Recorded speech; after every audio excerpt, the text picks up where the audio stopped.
चल देखिए, पिछले क्लास से आगे देखते हैं।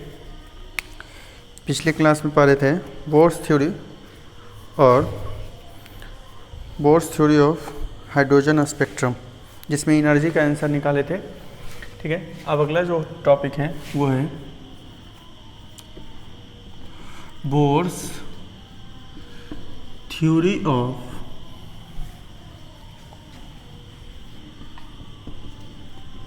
origin of spectral lines।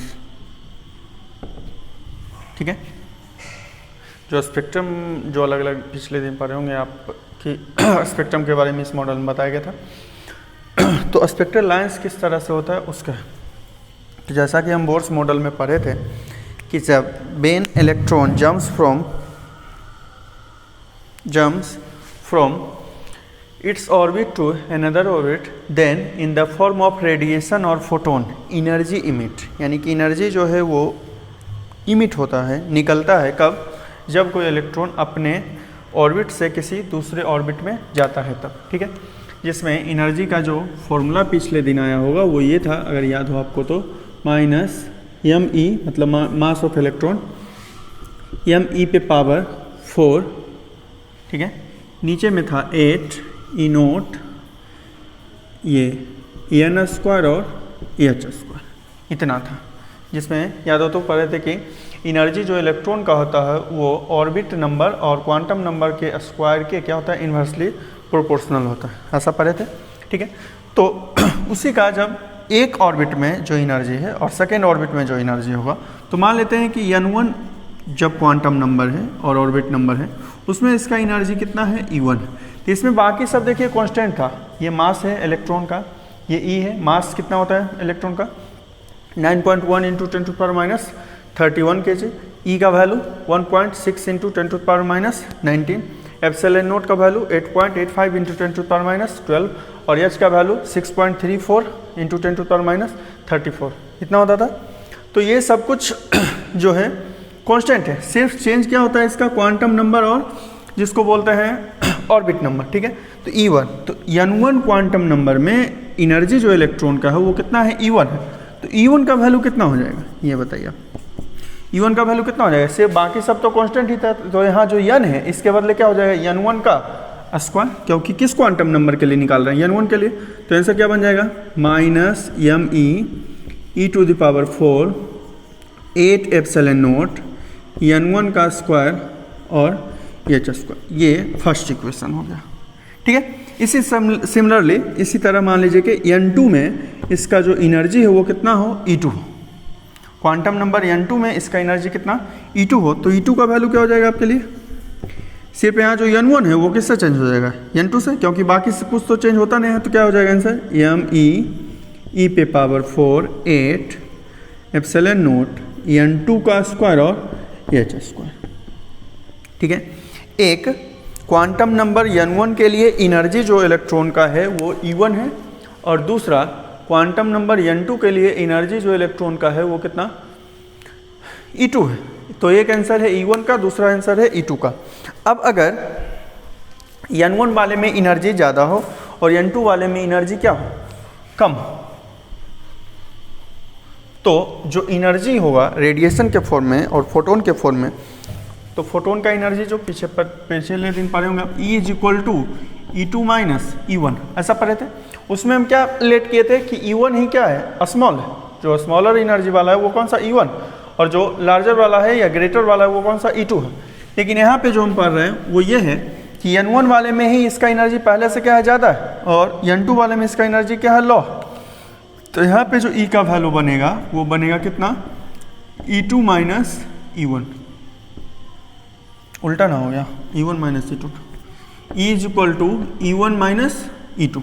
ठीक है, अब दोनों का वैल्यू आप पुट कर दीजिए, और E एनर्जी आपको याद होगा, फोटोन का एनर्जी H न्यू, या ये क्या बोलते हैं वेवलेंथ के फॉर्म में, इसी का आंसर बनता था hc बाई लेमडा। ये सब कुछ पीछे पढ़ा हुआ होगा इसी चैप्टर में, शुरुआत में देखिएगा ये प्लैंक्स क्वांटम थ्योरी पढ़े होंगे उसमें सब कुछ देखिएगा तो पढ़ा हुआ होगा, आइंस्टीन इक्वेशन देखिएगा उसमें भी ये सब कुछ होगा क्योंकि न्यू का जो वैल्यू होता है, न्यू जो लिखे हैं उसका वैल्यू क्या होता है, सी बाई लेमडा। तो H nu is equal to H, तो एच ही रह गया प्लैंक्स कांस्टेंट, और बगल में न्यू के बदले कितना, C by lambda is equal to E1 minus E2। तो E1 का वैल्यू रखिए minus me(e⁴ by 8 epsilon not n1 का स्क्वायर h स्क्वायर, बीच में इसका माइनस, ये वाला जो माइनस है वो माइनस, फिर माइनस E2 का वैल्यू रखिए me⁴ by 8 epsilon not n2 का स्क्वायर h स्क्वायर। ठीक है, ये सब कुछ भी इसमें हिंदी हो या इंग्लिश हो, इसमें कहीं कुछ भी था, समझने का कोशिश कीजिएगा तो हिंदी वाले में लिखा रहे या इंग्लिश वाले में लिखा रहे, बिल्कुल समझ में आएगा। और जो भी पढ़ रहे हैं सही से, आगे दिक्कत नहीं होगा उनको, और जो नहीं पढ़ रहे हैं, छोड़ रहे हैं सिर्फ इसलिए कि अभी क्लास सही से नहीं चल पा रहा है या उस कारण से, तो आगे बहुत ज़्यादा दिक्कत होगा, क्योंकि ये चैप्टर जो है बिल्कुल थ्योरेटिकल है। और अगर पिछले साल का भी, पिछले ईयर का भी देखिएगा क्वेश्चन आप, तो इसका क्वेश्चन मिल जाएगा आपको। और इससे क्वेश्चन वैसे तो, क्योंकि ऑप्शन ज़्यादा होगा तो फिर से उसी तरह का होगा, फिर से क्लास वगैरह सब कुछ बंद ही है, तो पिछले साल जैसा एग्ज़ाम का पैटर्न था वही सब कुछ रहेगा। कि ऑब्जेक्टिव कितना था, 70 था, 35 ही लिखना होता है, 70 में आपको 35 लिखना होगा, उसी पैटर्न पे होगा, क्योंकि फिर से क्लास वगैरह सब कुछ सब बंद है सब जगह। ठीक है, लेकिन जो चैप्टर जिस मार्क्स का है, जितना मार्क्स का, उसको तो कम से कम कवर करके रखिएगा। पहला और सेकंड चैप्टर आपका पूरा हो चुका था, उसमें सेकंड वाले चैप्टर में सिर्फ एक डिफरेंस बचा हुआ था, और उसका जो न्यूमेरिकल वगैरह होगा वो सब कुछ। ठीक है, तो फिलहाल अभी ये बिल्कुल थ्योरेटिकल है, और इसको सिर्फ पढ़ते जाएगा तो सब कुछ समझ में आता जाएगा। ठीक है, तो यहाँ से अब हो गया क्या, H C by lambda is equal to, common क्या हो सकता है, तो सिर्फ यहाँ पे चेंज क्या हो रहा है, n1 का स्क्वायर और n2, तो बाकी सब तो कॉमन ही हो जाएगा। तो माइनस me⁴, या माइनस को छोड़ दीजिए, 8 एप्सिलॉन नॉट h स्क्वायर, इतना कॉमन हो गया। तो यहाँ क्या बचा, -1 बाई n1 का स्क्वायर, और minus minus plus 1 by n2 का स्क्वायर, और H C by lambda is equal to me⁴ by 8 epsilon naught h square. इसमें देखिए तो ये वाला प्लस में और ये वाला माइनस में, तो प्लस वाले को पहले लिख सकते हैं आप, n2 का स्क्वायर माइनस 1 बाई n1 का स्क्वायर हो गया इतना। अगर इसमें कहीं कुछ दिक्कत है तो देख लीजिए सही से, ध्यान से बिल्कुल सॉल्व करना है। रखना था हमें E is equal to E1 minus E2, जो पीछे E1 और E2 निकाले हैं उसका वैल्यू पुट किए हैं फर्स्ट और सेकंड का। उसमें E का जो वैल्यू होता है एक एच न्यू होता है फ्रीक्वेंसी का फॉर्म में, और वेवलेंथ के फॉर्म में मतलब लेमडा के फॉर्म में क्या होता है, एच सी बाई लेमडा। ठीक है, यहाँ पे वैल्यू रख दीजिएगा, तो जो जो कॉमन हो रहा है उसको कॉमन कर लीजिए, माइनस को अंदर ही छोड़ दीजिएगा। तो H C by lambda is equal to me⁴ by 8 epsilon naught h का स्क्वायर, इतना कॉमन हो गया। अंदर में बचा पहले वाले में -1 बाई n1 का स्क्वायर प्लस 1 बाई n2 का स्क्वायर। प्लस वाला जो है उसको पहले लिख लीजिए और माइनस वाले को बाद में कर दीजिए ब्रैकेट के अंदर वाला। इतना में कहीं कुछ दिक्कत नहीं होना चाहिए आपको। अब इसमें वेवलेंथ के फॉर्म में सिर्फ आंसर बनता है, मतलब लेमडा का आंसर। तो लेमडा का आंसर अगर यहाँ से आप निकाल रहे हैं,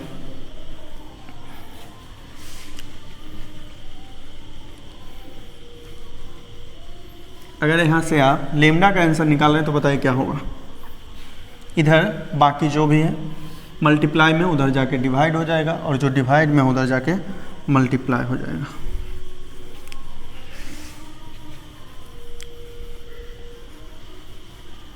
यहाँ से आप आंसर निकाल सकते हैं किसका, 1 बाई लेमडा का, 1 बाई लेमडा। तो एच और सी जो था दोनों ऊपर में ही है, इनटू में इधर जाके किस में हो जाएगा, डिवाइड में हो जाएगा। क्या आंसर बन जाएगा, me⁴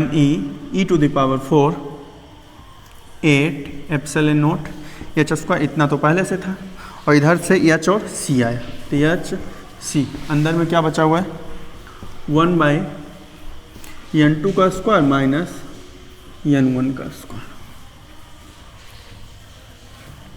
और 1 by lambda is equal to me⁴ 8 epsilon naught h square into h cube C 1 by n2 का स्क्वायर माइनस 1 बाई n1 का स्क्वायर। ठीक है,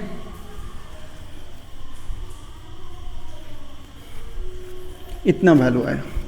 अब इसमें देखिए ये जो आगे वाला जो इसमें देखिए तो सब कांस्टेंट है, M E constant, E constant, eight constant, epsilon naught constant, H constant और सी जो है ये क्या है, speed of light in air और वैक्यूम, जिसका वैल्यू अगर आपको पता हो तो कितना होता है 3 × 10⁸। ये अगर पहले से आप 10th में पढ़े होंगे, नहीं पढ़े हैं तो ऑप्टिक्स वाले चैप्टर में ये सब कुछ पढ़ना है, ठीक है। अब इतना पूरा देखिए तो ये क्या होता है, कांस्टेंट है, ठीक है। कांस्टेंट है तो इसको एक अलग से नाम बोलते हैं, इसको लिखते हैं आर से, और ये हाइड्रोजन के लिए होता है, ठीक है। इस कारण से इसको क्या बोलते हैं, आर एच लिखते हैं, ठीक है। और इसको बोलते हैं रिडबर्ग कांस्टेंट, यानी इस फॉर्म में अगर इसको लिख रहे हैं आप तो क्या आंसर बन जाएगा 1/λ इज इक्वल टू, ये पूरा क्या लिख लेंगे, R H is equal E into 1/n2 का स्क्वायर माइनस 1/n1 का स्क्वायर। ये हो गया आपका वेवलेंथ के फॉर्म में इसका क्वांटम नंबर का आंसर। वेवलेंथ का आंसर किस फॉर्म में, क्वांटम नंबर का, ये n2 का और ये n1 का, ठीक है। और ये आर एच सिर्फ इसलिए लगा, रिडबर्ग कांस्टेंट बोलते हैं इसको, और इसका जो वैल्यू होता है ये होता है 1.097 इंटू 10⁷ पर मीटर, 1.097 इंटू 10⁷ पर मीटर। इसमें वैल्यू रख के आप निकाल भी सकते हैं। मास ऑफ इलेक्ट्रॉन 9.1 इंटू 10⁻31, ई का value 1.6 into 10⁻19, 8 epsilon not 8.85 into 10⁻12, H 6.63 into 10⁻34 और सी 3 इंटू 10⁸। सबको रख दीजिएगा तो वैल्यू लगभग उतना आ जाएगा 1.097 इंटू 10⁷ मीटर। रिडबर्ग कांस्टेंट का जो वैल्यू होता है वो उतना होता है 1.097 इंटू 10⁷ पर मीटर, ठीक है।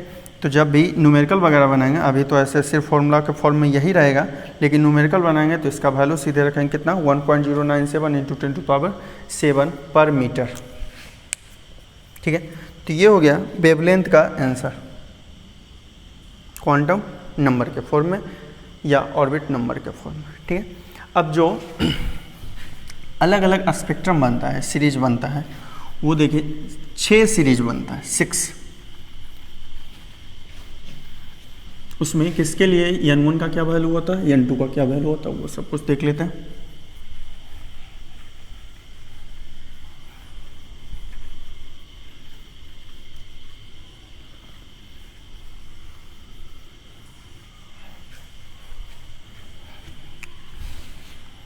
चलिए, अब इसमें जो अलग अलग सीरीज बनता है हाइड्रोजन स्पेक्ट्रम में वो 6 होता है। 6 में से देखिए सीरीज है, n1 का वैल्यू क्या होगा और दूसरा n2 का वैल्यू क्या होगा। इसमें n1 का वैल्यू आपको याद नहीं करना पड़ेगा, सिर्फ सीरीज आपको याद कर रखना पड़ेगा। आपको सीरीज याद रखना पड़ेगा।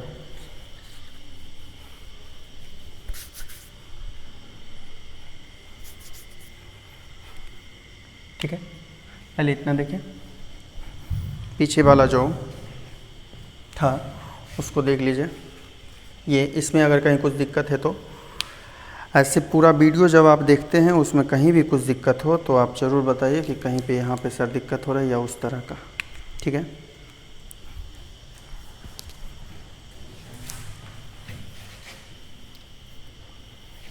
सीरीज जो 6 सीरीज होता है उसमें से पहला जो होता है वो होता है लाइमन सीरीज, दूसरा होता है बामर, तीसरा होता है पास्चन, फोर्थ होता है ब्रैकेट,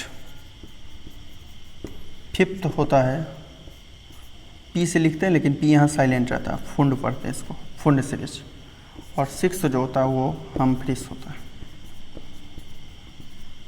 ठीक है, ये 6 सीरीज है हाइड्रोजन स्पेक्ट्रम के लिए, जिसका नाम होता है लाइमन, बामर, पास्चन, ब्रैकेट, फुंड भी बोल सकते हैं, फंड भी बोल सकते हैं, पी यहाँ पे साइलेंट, और हम्फ्रीज। ठीक है, इसमें n1 का वैल्यू आपको याद नहीं रखना, सीधे 1 से 6 तक हो जाएगा, 1 2 3 4 5 3, फिर ब्रैकेट के सामने 4, 1 के सामने 5th और हम किसके सामने 6। जो n1 का वैल्यू उसका अगला वैल्यू स्टार्ट हुआ किसका n2 का, तो n2 का वैल्यू हो जाएगा ये 1 है, ये 2, 3, 4, इसके बाद जहाँ तक चला जाए ये 2 है, तो कहाँ से स्टार्ट होगा 3, 4, 5 आगे, फिर 3 तो 4, 5, 6 इसके आगे, 4 है तो 5, 6, 7 इसके आगे, 5 है तो 6, 7, 8 इसके आगे और 6 है तो 7, 8, 9 इसके आगे तक। ठीक है, जैसे समझिए आपको बोला जाए कि लाइमन सीरीज का सेकेंड ऑर्बिट के लिए क्या होगा आंसर, तो n1 तो सबका फिक्स है, n1 तो चेंज नहीं होगा। सेकेंड बोल रहा है, इसका मतलब है कि n2 का वैल्यू कितना 2 ना हो के कितना 3 होगा। अगर पहला होगा तो n1 होगा, दूसरा होगा तो कौन सा 3 होगा लाइमन के लिए। ठीक, तो यहाँ पे n2 का वैल्यू अगर सेकेंड बोल रहा है तो n2 का वैल्यू कितना 3 रखेंगे। ठीक है, अगर यह 3 बोल रहा है तो यहाँ पे n2 का वैल्यू कितना रखेंगे 4 रखेंगे, अगर लाइमन वाला सीरीज है तब। ठीक है, या सीधे इसको याद n2 के वैल्यू को भी आपको याद नहीं रखना पड़ेगा, सीधे समझ, अगर n1 1 है किसी का, लाइमन का 1 है तो अगर 2 पूछ रहा है तो 2 उसमें जोड़ देंगे मतलब 3 हो जाएगा। अगर पामर सीरीज के लिए n1 कितना 2 है, हमें पूछ रहा है थर्ड वाले में उसका कितना होगा, तो 2 और 3 कितना 5, यानी कि उसके n2 का वैल्यू कितना रखेंगे 5।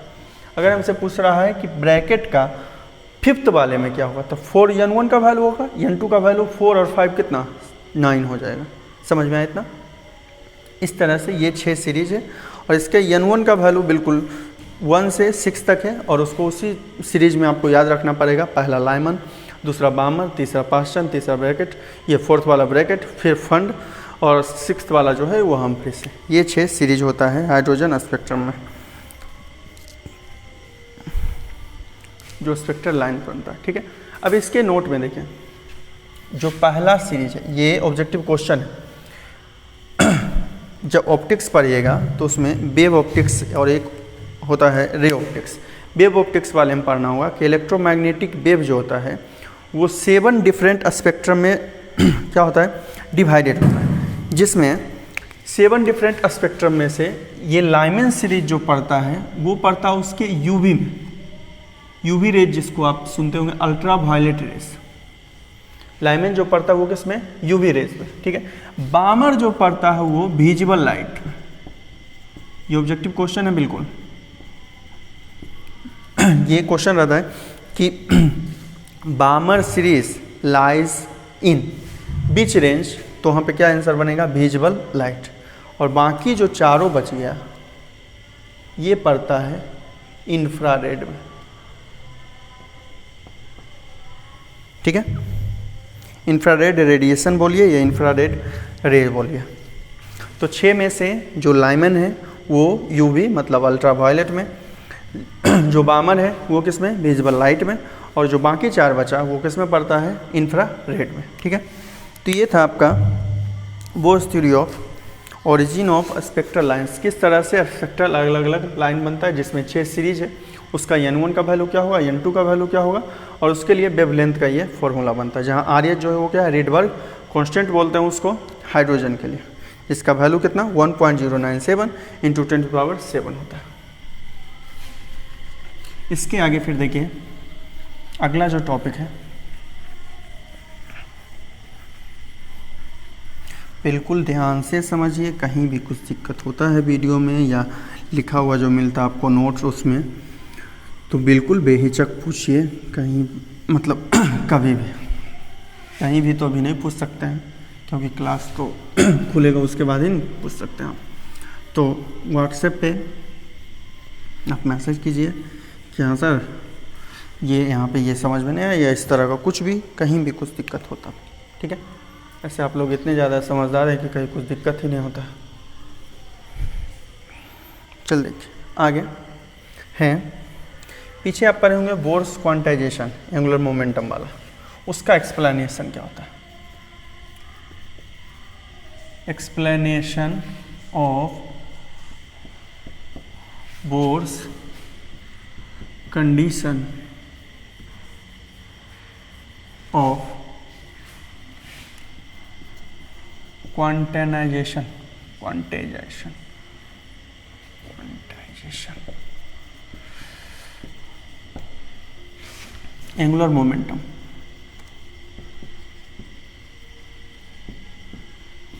बाय मैटर वेव बोलिए, या उसी का दूसरा नाम क्या था, de Broglie wave, de Broglie wave, जो आप पीछे पढ़ चुके हैं, ठीक है, पहले से सब कुछ। डी ब्रोगली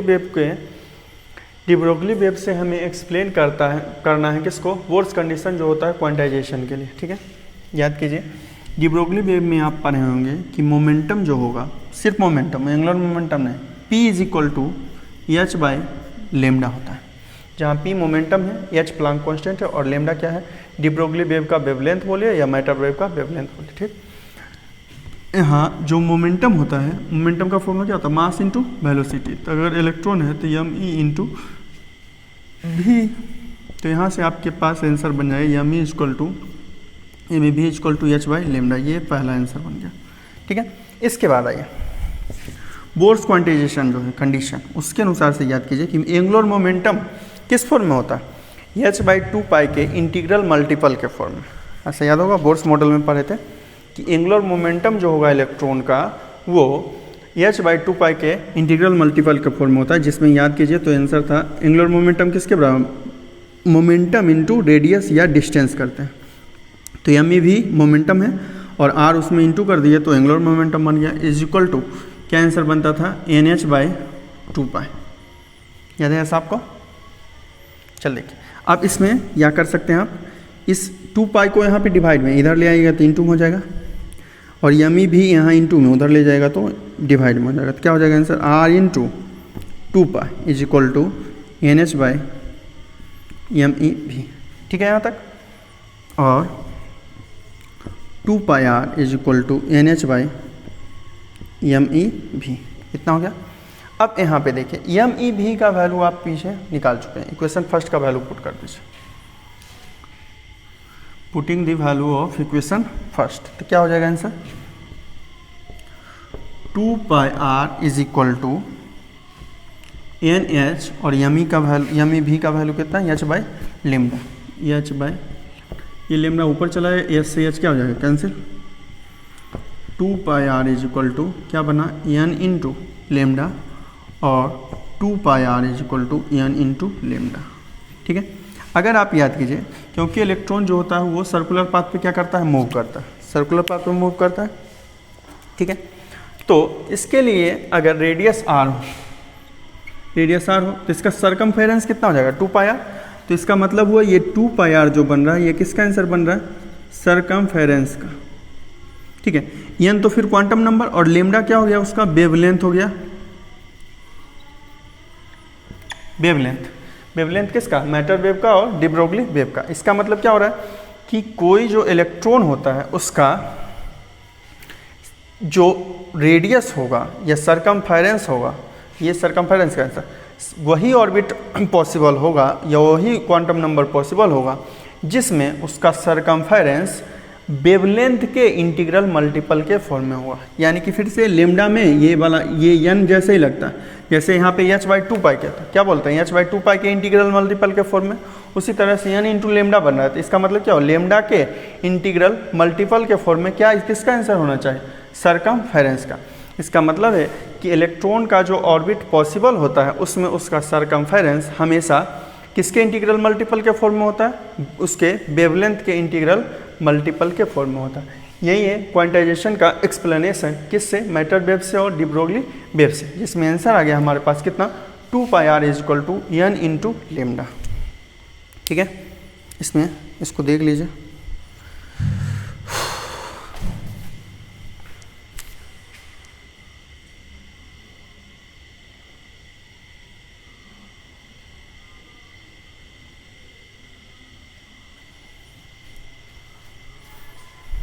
हो गया ये, अगर ये हो गया तो आगे देखते हैं।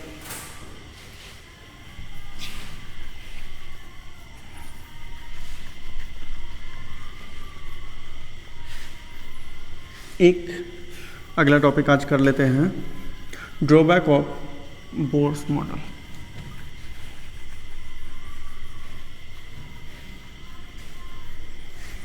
बार बार बोल रहे हैं, कहीं भी कुछ दिक्कत हो। अब तो इंग्लिश हिंदी का प्रॉब्लम नहीं होता हुआ, अभी भी आप में से बहुत सारे लोग ऐसे हैं जो देख नहीं रहे हैं, ठीक है। तो अगर अभी छोड़ रहे हैं आप तो बाद में फिर दिक्कत होगी, और ये आप बेहतर तरीके से जानते होंगे। चलिए आगे, अगला जो टॉपिक है वो drawback of Bohr's model. Bohr's model का क्या ड्रॉबैक था, पीछे हम पढ़ चुके हैं। रदरफोर्ड मॉडल का ड्रॉबैक, अब है बोर्स मॉडल का ड्रॉबैक।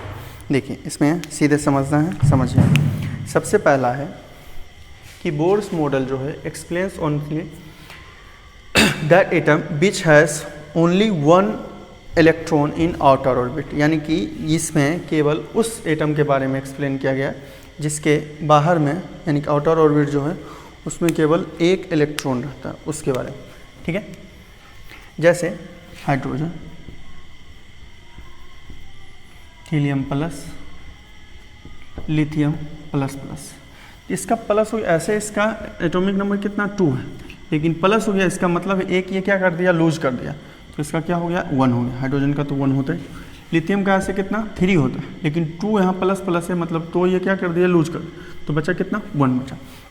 तो इस मॉडल में जो सबसे पहला पॉइंट है कि केवल एक्सप्लेन हुआ किसके बारे में, उस एटम के बारे में या उस एलिमेंट के बारे में जिसके आउटर ऑर्बिट में केवल कितना इलेक्ट्रॉन होता है, 1 इलेक्ट्रॉन होता है।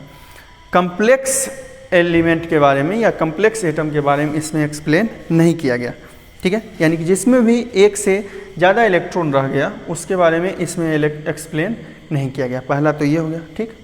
दूसरा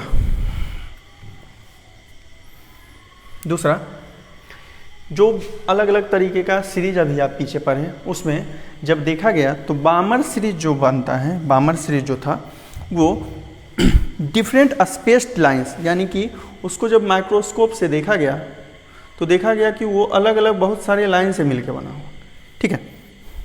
अलग अलग बहुत सारे स्पेस्ड लाइन, स्पेस्ड लाइन मतलब बीच में कोई क्या है, स्पेस है उसके, ठीक है, उस लाइन से बना। तो ये स्पेस लाइन के बारे में, ये जो लाइन बना हुआ है इसके बारे में बामर सीरीज में जो बन रहा था उसके बारे में बोर जो है वो कुछ एक्सप्लेन नहीं किया। दूसरा ये हो गया ड्रॉबैक। तीसरा, इस मॉडल में इलेक्ट्रॉन का डिस्ट्रीब्यूशन और अरेंजमेंट के बारे में कुछ बताया नहीं गया। जैसे आप पढ़ते होंगे अगर केमिस्ट्री वगैरह में, तो क्या होता है, फर्स्ट ऑर्बिट में 2 रखते हैं, फिर 8 रखते हैं, फिर 8 रखते हैं, 18 रखते हैं, 18 रखते हैं, 32 रखते हैं, इस तरह का होता है। तो ये डिस्ट्रीब्यूशन और अरेंजमेंट मतलब किस ऑर्बिट में कितना इलेक्ट्रॉन रखना है, कितना डिस्ट्रीब्यूट करेंगे या क्या उसका अरेंजमेंट होगा, उस बारे में इस मॉडल में कुछ भी बताया नहीं गया, ठीक है। उसके बाद जो थर्ड पॉइंट होगा, फोर्थ वाला पॉइंट जो है वो ये है कि जो अलग अलग सीरीज बन रहा था, ठीक है, उसमें उसका रिलेटिव इंटेंसिटी, यानी कि अलग अलग सीरीज का इंटेंसिटी समझते होंगे, किसी का इंटेंसिटी क्या हो रहा था, ज़्यादा हो रहा था, किसी का इंटेंसिटी क्या हो रहा था, कम हो रहा था। तो डिफरेंट सीरीज का इंटेंसिटी जो रिलेटिव इंटेंसिटी जो है वो हायर और लोअर क्यों हो, मतलब कम या ज़्यादा क्यों है, इस बारे में इस मॉडल में कोई एक्सप्लेन नहीं किया गया। और सबसे लास्ट जो है ये है कि इलेक्ट्रॉन, जैसा कि हम पीछे पढ़ चुके हैं कि 2 तरीके का इसका नेचर है। डुअल नेचर में जब पढ़े थे तो फोटोन यानी कि लाइट के पास भी 2 नेचर है, और इलेक्ट्रॉन यानी कि पार्टिकल के पास भी कितने तरीके का नेचर होता है, 2 तरीके का नेचर होता है। एक तो पार्टिकल वो खुद है, और जब वो मूव करता है तो किस फॉर्म में, वेव के फॉर्म में।